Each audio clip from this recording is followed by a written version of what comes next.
Jésus est bon, il m'a donné la vie. Crois en lui et tu verras sa gloire.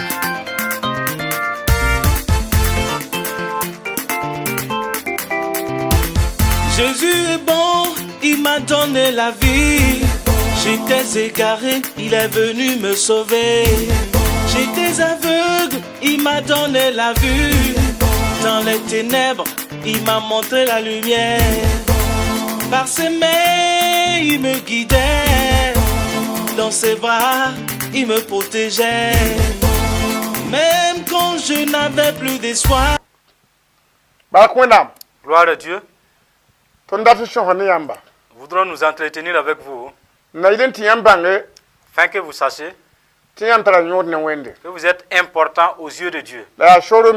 Et il y a une voie à suivre. Vous pouvez marcher dessus. Pouvoir être important aux yeux de Dieu. Dieu l'a mis sur le chemin de l'enseignement et de vous éclaircir afin de discerner votre temps. Faites ce qui est important pour vous. Car vous êtes des gens appelés à disparaître. Et vous devrez utiliser avec votre temps et travailler. L'enseignement est important pour nous. Ainsi, écoutez-nous. Voilà le thème de l'enseignement. Entraidez-vous. Voilà le thème. Hommes, aidez-vous les uns les autres. Les femmes, aidez-vous aussi les unes les autres. Les faibles, soutenez-vous l'un l'autre. Les forts, aidez les faibles. Ceux qui ont les yeux, aidez les aveugles. Les connaisseurs, aidez les moins instruits. Les riches, aidez les pauvres. Aidez-vous. Aidez-vous. Voilà l'illustration. Vous verrez 4 personnes. En réalité, il n'y a que 2 personnes. L'homme qui est devant, c'est un serviteur de Dieu. C'est un pasteur. Et c'est un guide. Et Dieu lui remplit de l'esprit des yeux du Saint-Esprit. Et la sagesse de l'Esprit de Dieu. Il a élu d'aider ceux-là qui n'ont pas les yeux de l'Esprit. Et ils sont dans les problèmes. Il leur manque les yeux. C'est pour cette raison, ils sont en rouge. Pour dire que c'est quelque chose de combat. Alors, Dieu lui a rempli de l'esprit, l'esprit de paix, l'esprit qui pourrait l'aider à voir Dieu, et l'esprit de victoire. Et lui doit prêcher à ces gens-là la bonne nouvelle. Lui, il a à manger, mais c'est un aveugle. Il n'a que les yeux physiques. Il n'a pas les yeux du ciel. Et pourtant, il désire aller au ciel. Parce que s'il n'arrive pas à hériter le ciel, c'est en enfer qu'il va aller. Alors le pasteur lui a prêché la parole de Dieu. Il a entendu, il s'est converti. Après la conversion, ils ont commencé à marcher. Ainsi, sur la voie du ciel, il y a des gros trous. C'est des trous dans le domaine spirituel. Le vol, ce sont des trous. Le mensonge, c'est un trou. Les pièges, ce sont des trous. Ainsi, lui, il décortique pour lui. Et lui, son audition devient une canne. Et le pasteur qui a donné la lumière et qui l'obéit, c'est une canne qu'il utilise pour conduire l'aveugle. L'aveugle aussi qui a accepté d'attraper la canne. Le pasteur qui fait le pas. Et l'aveugle aussi imite les mêmes pas. Et l'aveugle traverse entre même de gros trous sans le savoir. Grâce aux yeux ouverts du pasteur. Parce que toute la confiance de l'aveugle est remise au pasteur. Sachant que tant que le pasteur maintient ce bâton, et s'il ne tombe pas, je ne vais pas tomber aussi. C'est pour cette raison. Et en étant sur la voie, le pasteur contourne les trous. Et les disciples imitent le même exemple, ils suivent. Mais ce disciple-là, il a l'argent. Il a de l'eau et de la farine. Et deux fois, il mange de sa farine. Et la soif vient tantôt. Et avec sa gourde, il boit l'eau. Maintenant,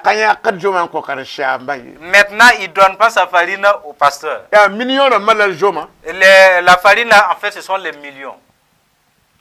Et des fois même, il boit son eau.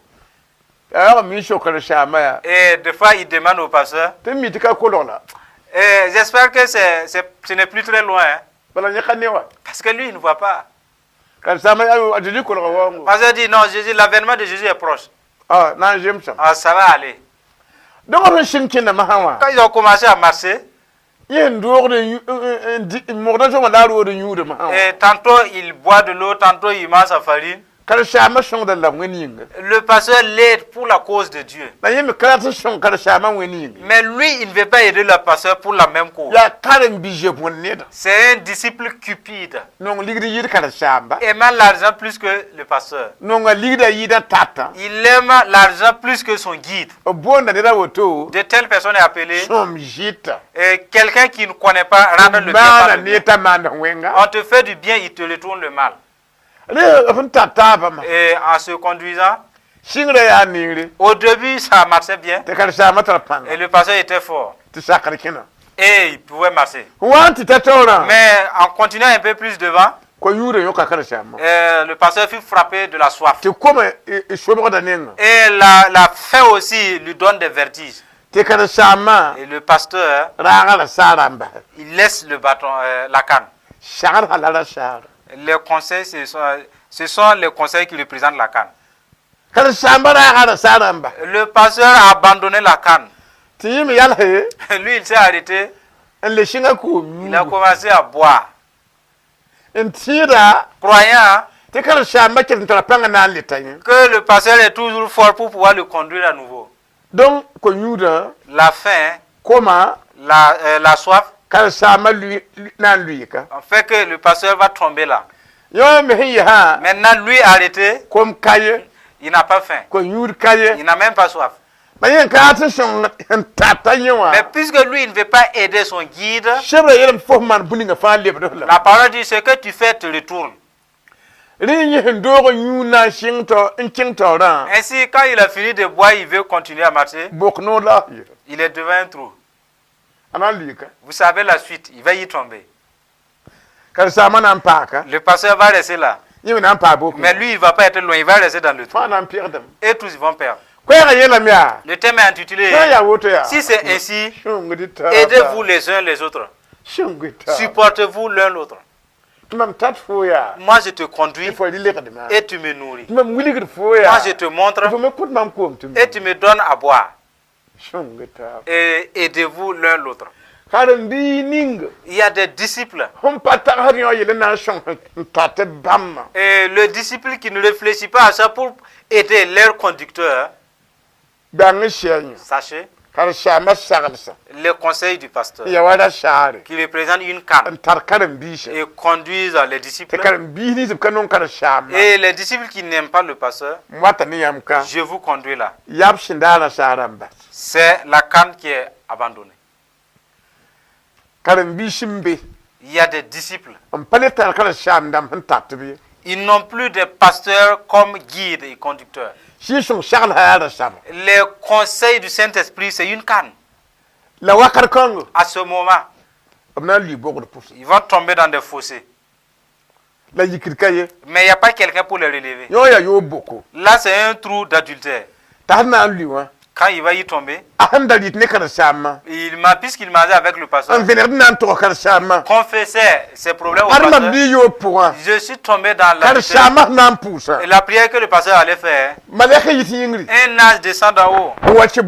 Il rentre dans le trou. Il lui délivre de ce trou d'adultère. Parce qu'il cédait. Vous voyez? Mais le disciple, s'il tombe dans un problème, et pourtant il n'écoute plus au pasteur, c'est le pasteur qu'il hait. Il critique le pasteur. Ces gens, dès qu'ils tombent, c'est difficile de les faire sortir. Parce qu'ils ne peuvent pas bénéficier de l'intercession du pasteur. Parce qu'il était moqué. Il était critiqué. Maintenant tu es tombé. Le pasteur devrait te relever. Par le témoignage de ta bouche. Lui, il allait prier pour toi. Toi, tu le haïssais. Qui va te faire sortir? Pour ce disciple, c'est fini pour lui. C'est mauvais qu'un disciple ait son pasteur. C'est mauvais qu'un disciple mange et boit tout en oubliant le pasteur. C'est à lui-même qu'il se fait du tort. C'est pour cette raison il vous recommande de vous soutenir les uns les autres. Le pasteur a arrêté là. Dieu lui a donné des préceptes. Toi, tu es un pasteur. L'esprit de vérité va te conduire. Il a envoyé de venir te tenir compagnie dans la vérité. Le disciple, il a l'argent. Il n'a pas élevé de cet argent pour aider le pasteur à manger. Le pasteur qui a commencé dans le marché et pour s'endetter avoir de l'argent, le pasteur il va tomber dans le trou de marché. Et en tombant, lui qui le conduit, lui aussi va tomber dans le même trou. Si le pasteur tombe dans l'infidélité ou la trahison, le disciple y tombe aussi. Si le pasteur tombe dans un trou de vol, le disciple va y tomber. Si un aveugle conduit un aveugle, et tous ils vont tomber dans le trou. Ainsi donc,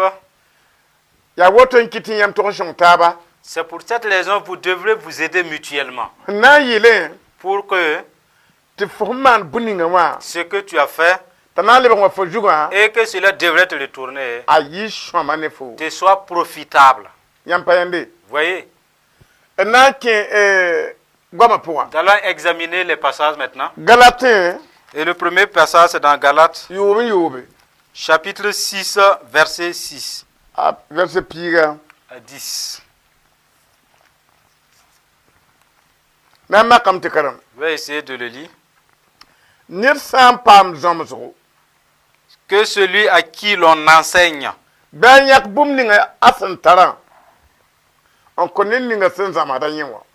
que celui à qui l'on enseigne la parole fasse part de tous ses biens à celui qui l'enseigne.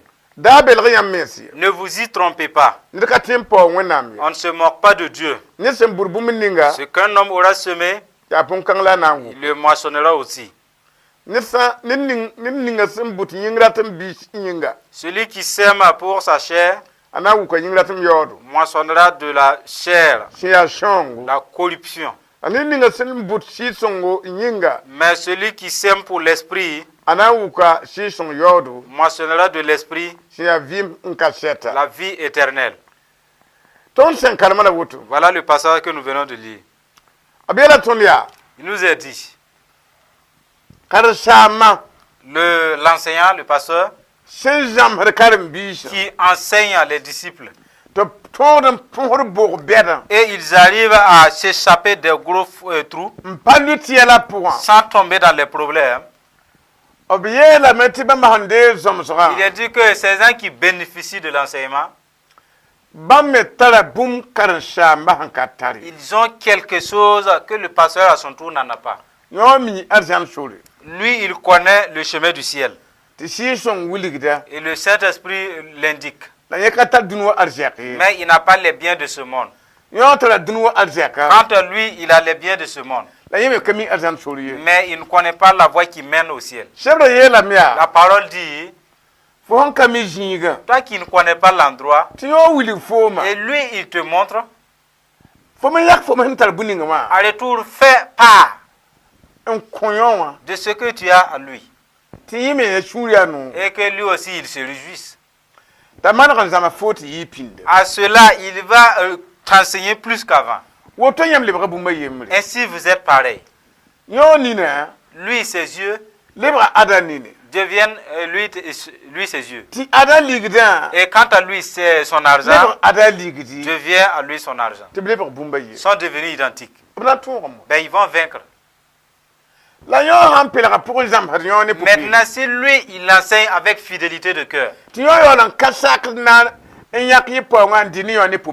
lui, il ne permet pas de manger avec lui, avec ses biens, c'est comme au début nous vous l'avons montré, le pasteur va succomber.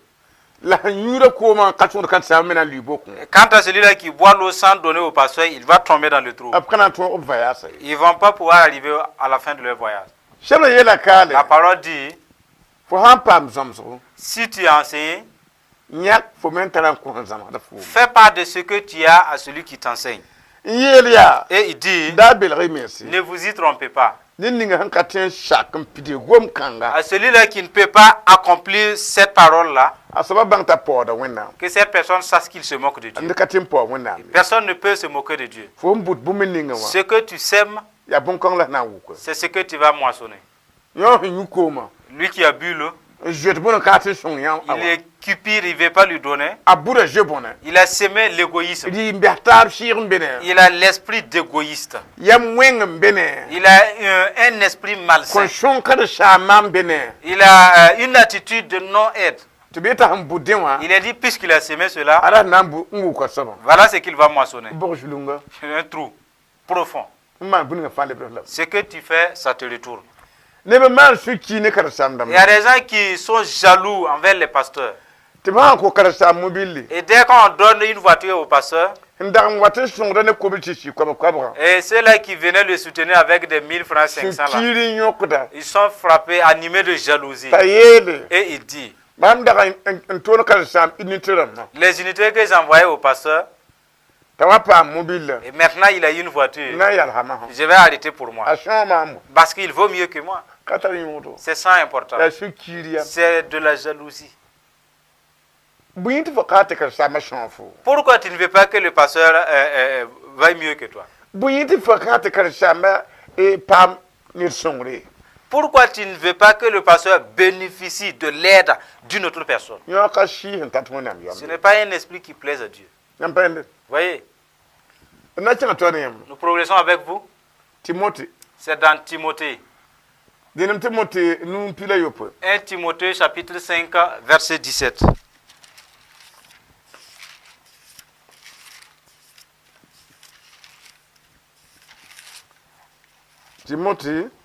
Timothée. Nous 5 17.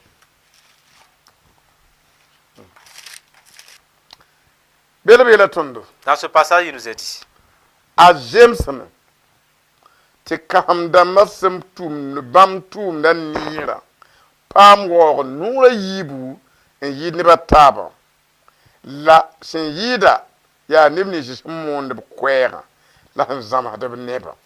que les anciens qui dirigent bien soient jugés dignes d'un double honneur, surtout ceux qui travaillent à la prédication et à l'enseignement.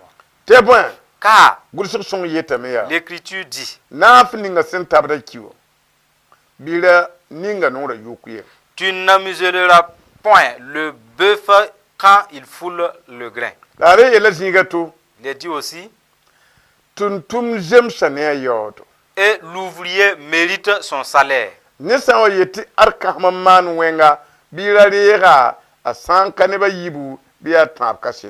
Ne reçoit point l'accusation contre un ancien si ce n'est sur la déposition de 2 ou 3 témoins.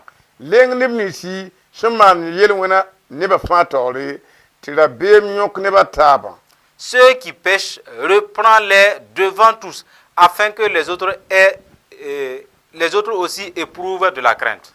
Le passage que nous venons de lire, il est dit qu'il est convenable, il est digne que le pasteur qui a pris son temps pour prier pour les disciples et lire la parole et qu'il écoute le Saint-Esprit, il fait part du message de l'Esprit de Dieu aux disciples. Les disciples doivent de l'honneur à l'enseignant. Il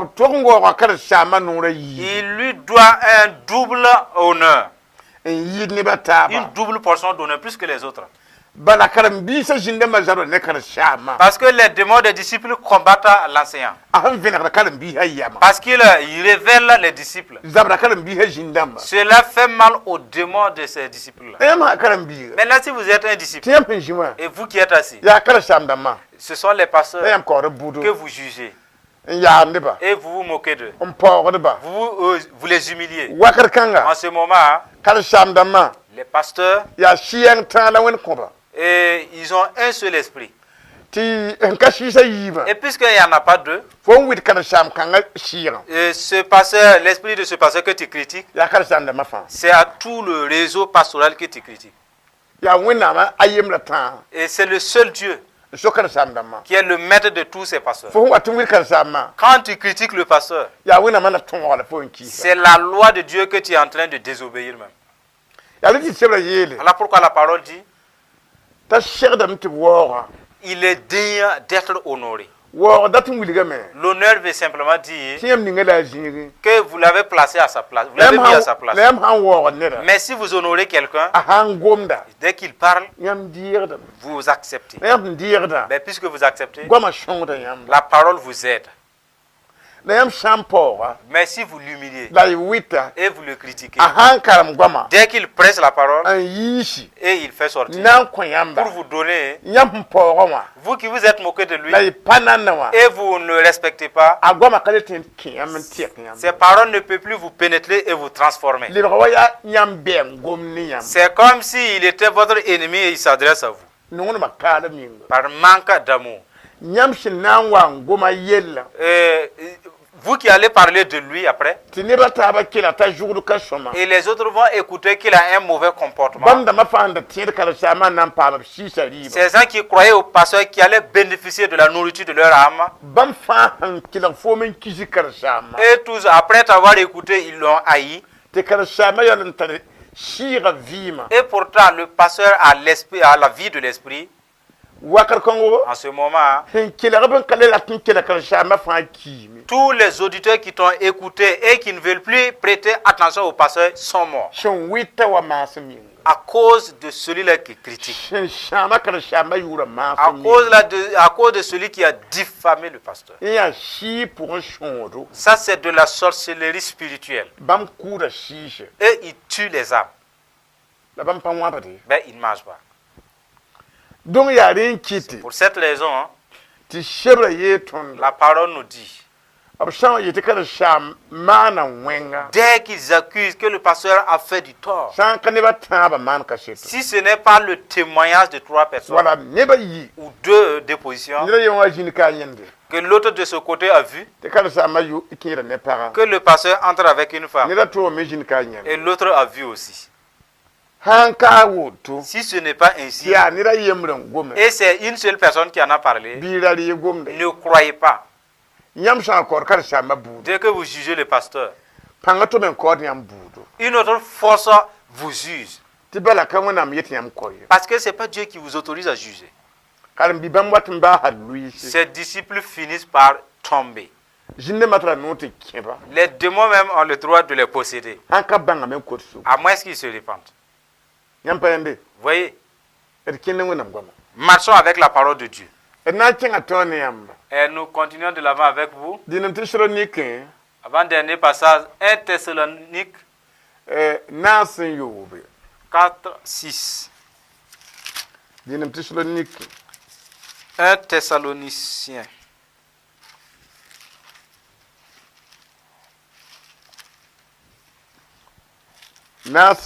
Chapitre 4, le verset 6.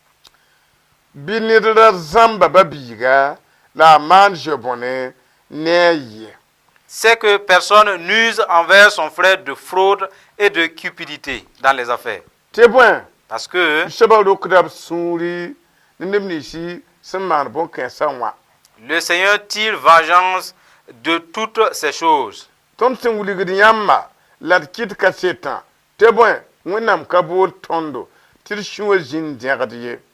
Comme nous vous l'avons déjà dit et attesté, car Dieu ne nous a pas appelés à l'impureté.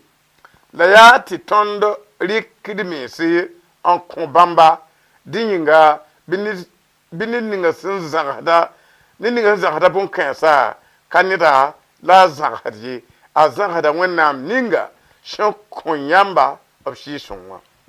à la sanctification. Celui donc qui rejette ses préceptes ne rejette pas un homme, mais Dieu qui vous a aussi donné son Saint-Esprit. Pour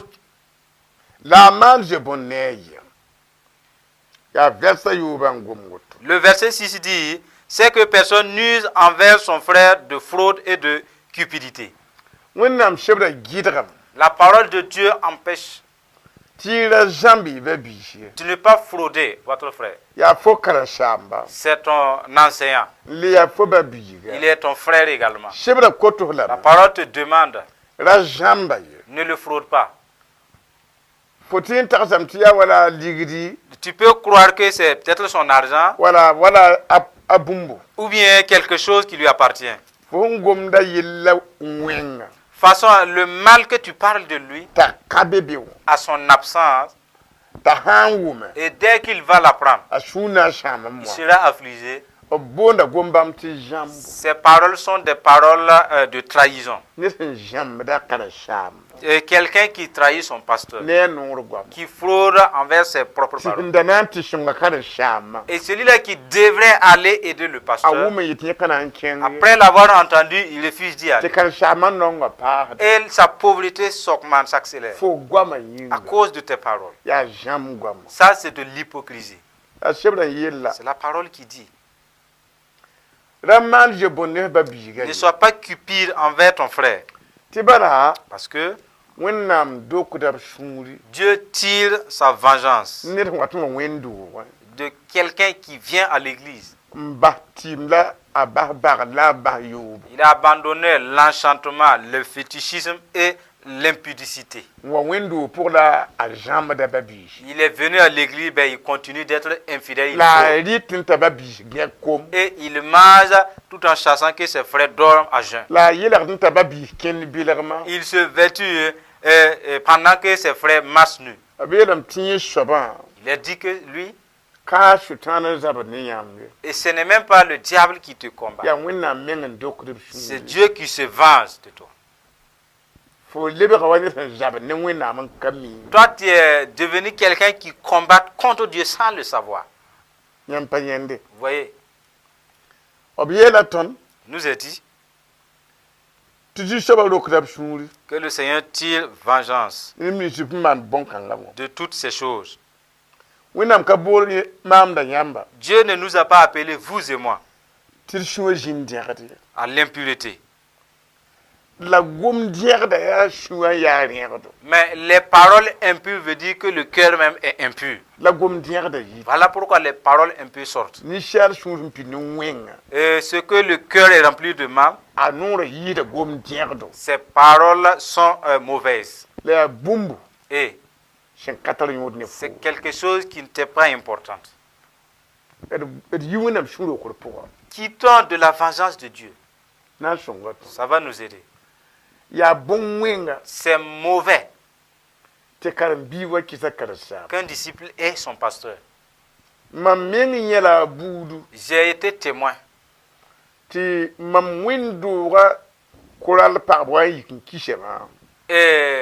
les femmes de la chorale féminine ont commencé à me haïr, à critiquer. Et Dieu m'a montré qu'elles sont vêtues en rouge.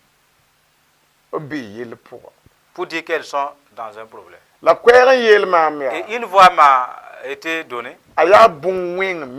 C'est mauvais, c'est grave et dangereux qu'un disciple ait son pasteur. C'est ce que la voix me fit entendre. Beaucoup de disciples vont manquer le ciel par le fait qu'ils haïssent leur pasteur. Ils ne vont pas voler, ils n'ont pas commis la mais du fait qu'ils n'aiment pas le pasteur et ils lui parlent en mal, ça va nuire la foi à beaucoup. Ici, quittons de ces dilemmes-là pour ne pas mourir. Nous continuons avec vous. Le dernier passage, c'est dans 2 Jean. Chapitre 1, verset 4. 2 Jean.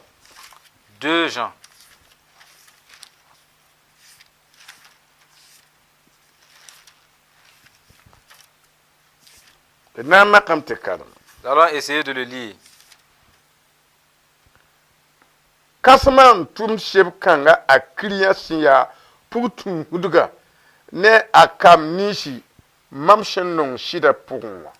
L'ancien Akiria, l'élu, et à ses enfants que j'aime dans la vérité. La kamambala non bamye. Et ce n'est pas moi seul qui les aime. Ya ne mitifa me shambang shida shininga shembeton pusonwa yinga. Mais aussi tous ceux qui ont connu la vérité. La sinampa neton wakat kasietan. À cause de la vérité qui demeure en nous. Binyam pam baraka la nimban jere la lafi yiton ba awenam la ton jusaba de Christ nenge shinya bambiga shida la nonglom point. Que la grâce, la miséricorde et la paix soient avec vous de la part de Dieu, le Père, et de la part de Jésus-Christ, le Fils du Père, dans la vérité et la charité. Le verset 4.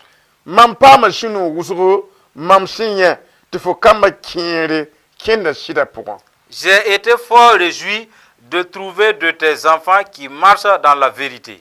Selon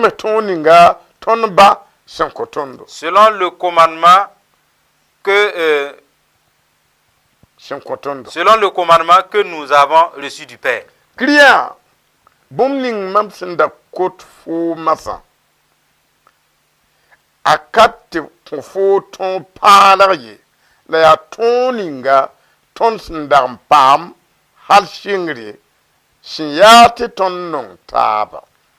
Et maintenant, ce que je te demande qu'il y a, non comme te prescrivant un commandement nouveau, mais celui que nous avons eu dès le commencement, c'est que nous nous aimions les uns les autres.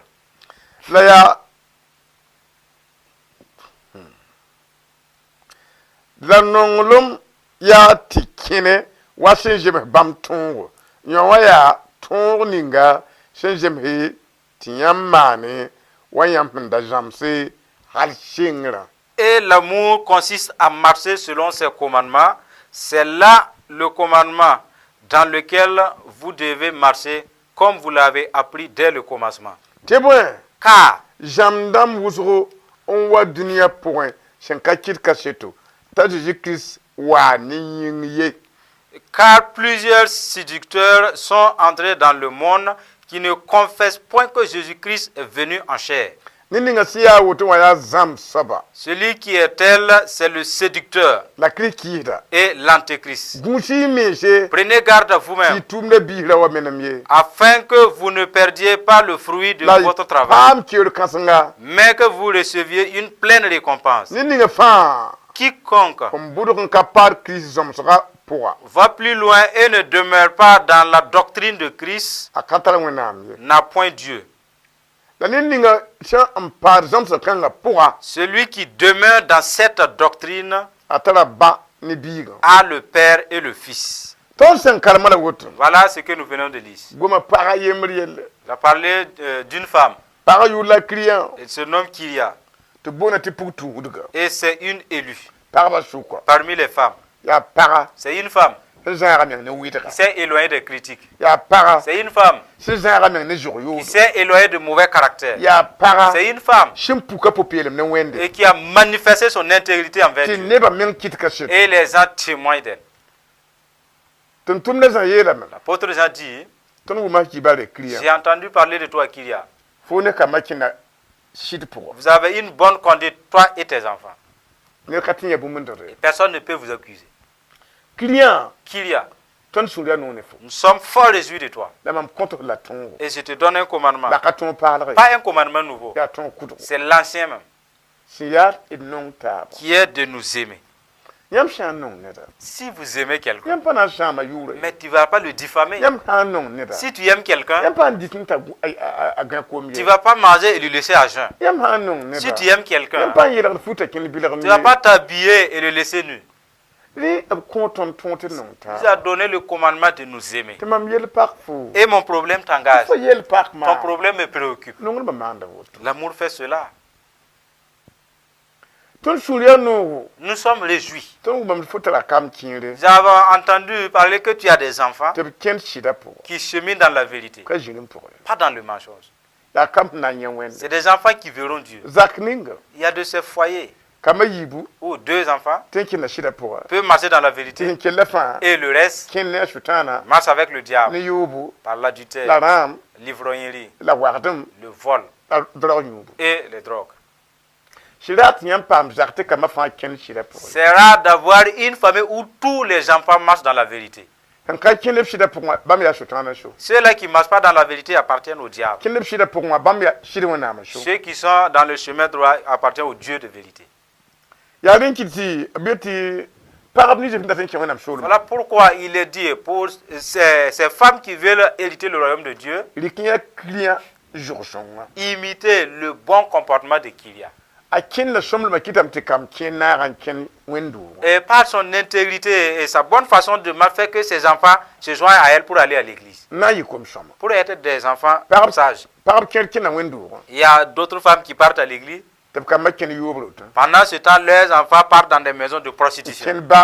Ils partent dans des bars pour dire qu'ils obéissent au diable.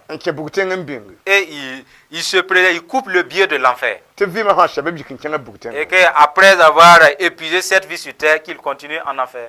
Et pour d'autres femmes, les enfants, c'est ainsi. Vous voyez, c'est sans importance.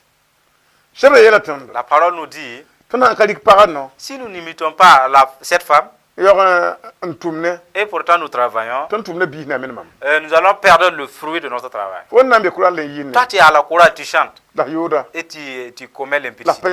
Tu ne prélèves pas tes dîmes. Pourtant, tu travailles. La rétribution, c'est au ciel. Maintenant, l'adultère que tu fais là, sa récompense est en enfer. Tu mens et sa rétribution est en enfer. C'est à la colère et la récompense de la colère, ça se prend en enfer. Tu vas perdre le fruit de ton bon travail. C'est sans importance. Si vous voulez suivre Dieu, suivez-le de tout cœur. Faites l'œuvre et marchez dans la vérité aussi. Tout ça appartient au ciel. Mais tu fais l'œuvre et tu es dans le mensonge. Le mensonge appartient à l'enfer. Tu ne peux pas prendre les deux récompenses. Non, pas possible. Tu ne peux pas aller au ciel et aller en enfer. Tu ne peux pas aller en enfer, toucher ton salaire et aller au ciel. Les deux récompenses, vous ne pouvez pas l'avoir en même temps. Et il est dit, prenez garde de ne pas perdre le fruit de votre travail. Toi, tu es pasteur, tu conduis une église, mais tu ne demeures pas dans la vérité. Puisque tu ne demeures pas dans la vérité, et sa récompense est en enfer, tu vas perdre le fruit de ton travail. Vous voyez, tu es dans l'intercession, tu chantes. Pourtant, tu n'es pas dans la tu commets l'impudicité et tu ne te répands pas. Et pourtant, ces œuvres-là, ça se tous en enfer. Tu vas perdre les fruits de ton travail. C'est ce qu'il est dit ici. Ceux-là qui s'éloignent de l'enseignement de Christ, la parole dit, tu n'as pas le Père, tu n'as même pas le Fils. Qu'as-tu? C'est le diable, les démons, l'enfer. Vous voyez? C'est sans importance. Si vous avez le Père, c'est bien. Et le ciel appartient au Père. La vie appartient au Père. La joie lui appartient. Nous allons nous arrêter là. Et nous vous rappelons. Le thème est intitulé Aidons-nous mutuellement. C'est un pasteur qui a les yeux. Il conduit des disciples sans yeux. Et ils n'ont que les yeux charnels. Ils n'ont pas les yeux du ciel. Lui, il a les yeux du ciel. Le Saint-Esprit le conduit. Et lui, à son tour, il conduit les aveugles physiques. Et ils partent au ciel. Puisque le Saint-Esprit le conduit de façon interne, et par sa fidélité aussi, il le conduit. Lui, il suit avec ruse, avec fraude, il marche le laisser. Et pourtant, il désire le ciel. Il va rester dans le trou parce qu'il n'est pas intègre. C'est un riche, mais c'est un cupide. Il va laisser son passeur. Il va tomber dans le trou. Et c'est son œuvre même qui le conduit là. Voilà, est un peu plus loin. Alors il commence à boire avec sa gourde. Et l'homme aussi a laissé la canne pour aller mourir avec la faim. Dans le trou. Après avoir fini de boire, il va tomber ici.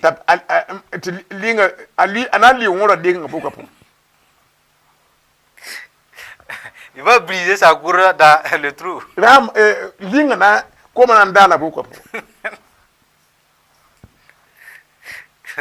Il va verser l'eau dans ce trou-là. La canne que vous voyez, elle va tomber dans le trou. C'est la récompense de son travail. C'est ça important. Nous allons prier pour vous.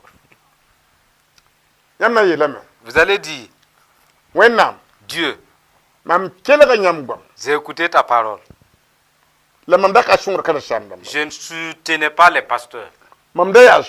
J'étais un chemin pour parler du mal à tes serviteurs. Et ceux-là qui devraient aller se convertir et être sauvés, à cause de moi, ils retournent vers le diable. Et Satan les détruit.